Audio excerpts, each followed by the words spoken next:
Assalamualaikum warahmatullahi wabarakatuh. Sahabatku semuanya, ada 3 kandidat yang hari ini menguat di Muktamar Nahdlatul Ulama ke-35 Tambak Beras Jombang, Jawa Timur.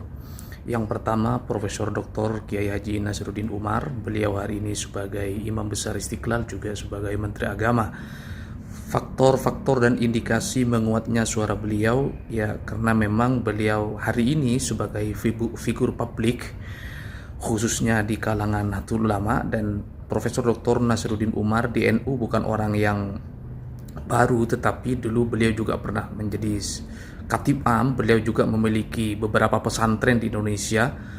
Konon katanya Prof. Nasar ini punya sekitar 12 pesantren yang tersebar di beberapa wilayah.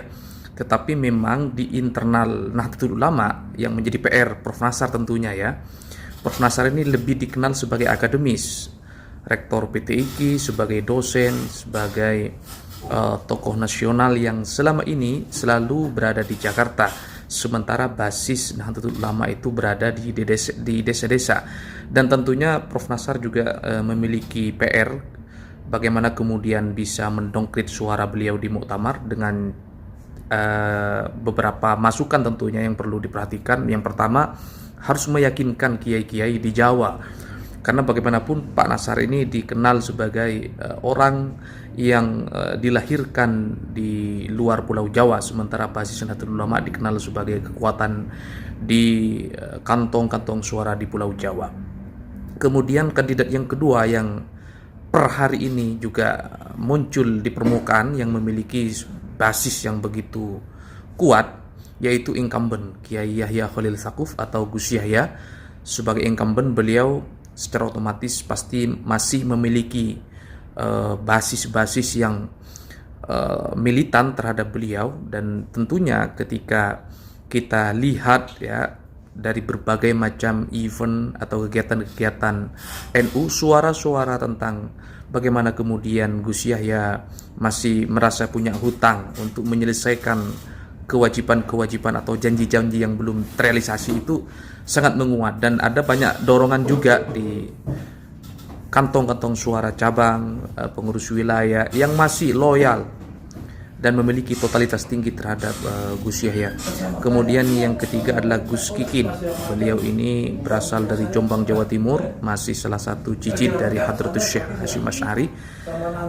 Banyak suara-suara yang muncul di kalangan akar rumput khususnya bahwa momentum NU di abad kedua ini, di mana kita semua tahu bahwa NU sedang diuji dengan berbagai macam dinamika dan konflik yang terjadi, maka kemudian banyak sekali harapan dari masyarakat akar rumput yang menginginkan bahwa NU itu dikembalikan kepada habitatnya, dikembalikan kepada asal usulnya, yaitu harapan diamanahkan, diembankan kepada salah satu cicit dari Syekhona Kiai Haji Muhammad Hasyim Asy'ari, yaitu Gus Kikin.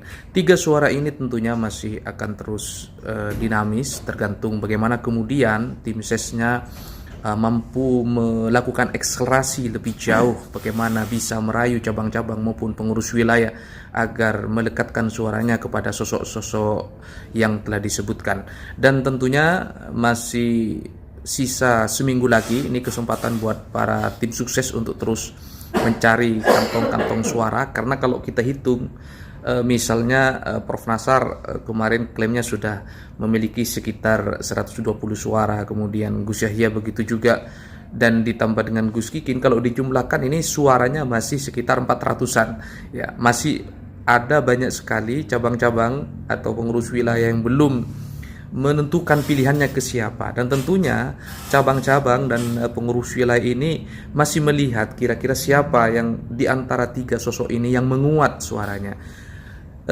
Masukan-masukan dari kiai-kiai sepuh seperti apa kira-kira, atau mungkin di antara cabang-cabang masih ada yang melakukan tradisi spiritual, yaitu melakukan istikharah.